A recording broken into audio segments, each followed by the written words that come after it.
He knows why you were created. He knows that he is to be the king. He knows that he has the power to resurrect this body. And you don't have to die in order to have that resurrection. But he can swallow up the earth of your being. Yes. Until that inner man becomes the outer man. Yes. Then the Christ will begin to rule and reign in your body. And there will be no disease that can touch you. And you will not get old. And, you know, it'll be like even Moses, 120 years, and it said all his faculties were working 100%. It wasn't like as if he was worn out or anything. God just said, get up there and die. If God hadn't told him to die, he might have still been alive today. Because that man walked and talked with God face to face. And God said that's the greatest man, the greatest prophet that's ever lived. You see. So he knew what it was all about. Christ in you is the hope of glory. What? Glory for who? Glory for God in you. What else is there? Oh, well, Lord, I pray a little bit, and I read my Bible a bit, and I go to church. Surely that glorifies you. I don't think so. That's not what he wants. Not that that's wrong. What does he want? He wants you to allow him to do what he was put in you to do. That is to possess this body. Yes. That is to transform it by bringing into your realm of mortality that sound from heaven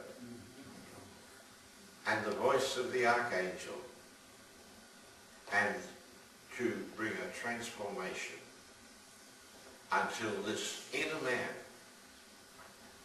takes up the outer man and becomes the outer man, and the outer man becomes what the inner man is. And that's your spiritual body. That is the body that Christ has wanted you to have, and that's the testimony of God's people on the earth today. So that's important. You can never glorify God while we remain mortal. We can't glorify God in our body, because a mortal body, God never created one. God never created a mortal body. He doesn't know anything about a mortal body. When God created you, you were spirit. And he gave you a body, but he put the spirit. That spirit is inside that body. And that spirit has the power of transformation. I want to tell you that when the butterfly, when the caterpillar comes to that place where he spins that chrysalis around himself, and he's hanging there off a leaf on a tree, oh Lord, what goes on in that little bag? I think the Christ on the inside there. Because I've asked the scientists, tell me what happens in there, can you? They said, to be honest with you, we can't. I said, why not? They said, because every time we put a little cut in there to have a look, the process stops.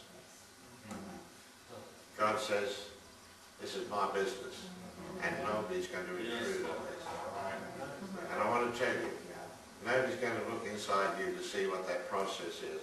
As that Christ within you begins to exert his power, his authority over this body.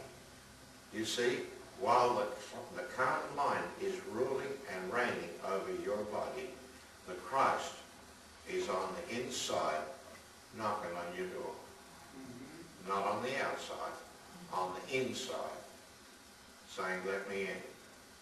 It reminds me of the disciples who were out on the lake in the boat. Yes. And the storm came up. And the water's coming in the boat. And these disciples, I mean, they're panicking. We're going to die. We're going to drown here. And you can never find Jesus when you want him, you know. Never find him. Wherever is he? Somebody said he's asleep in the back of the boat. Yeah, that's right. He's asleep in the back of the boat. And here we are. Here's the storm. Look at the water in the boat. We're all going to die, and he's asleep in the back of the boat. Why is he asleep in the back of the boat? Because those men didn't need him until the storm came. And beloved, I want to tell you, there's too many Christians don't need him until the storm comes. And you get sick or something else happens. Then, oh Lord, where are you? He's in you tonight. He's in you tonight. And he is wanting to bring about a transformation. He wants to transform you from a mortal human being into what God made you to be. That is a creature of spirit. To live in another world. In a world where there is no sickness, where there is no crying, there is no dying, there are no tears, there's no sorrow there. In that world, there's the spirit. This is where God says, I want you to live and walk with me. Because you see, there are streets of gold. I didn't go into all the details. There are streets of gold. What does that speak to me of? Not just literal streets of gold. But gold represents God, or divinity, if you like. So what does it mean, streets of gold? It means you're going to walk with God. That's what it means. You're going to walk with God. You're going to fellowship with God. Just as Adam did in the garden. And so tonight, beloved, I'm asking you, would you let the Christ in you complete the work that he came to do? And he can do it. And he wants to do it. That's why he's in you tonight. And that's why you are here to listen to what God is saying to you. If you will allow him, he will begin that transformation work. And this mortal will put on immortality. And as you have borne the image of the earthly, so shall you bear the image of the heavenly.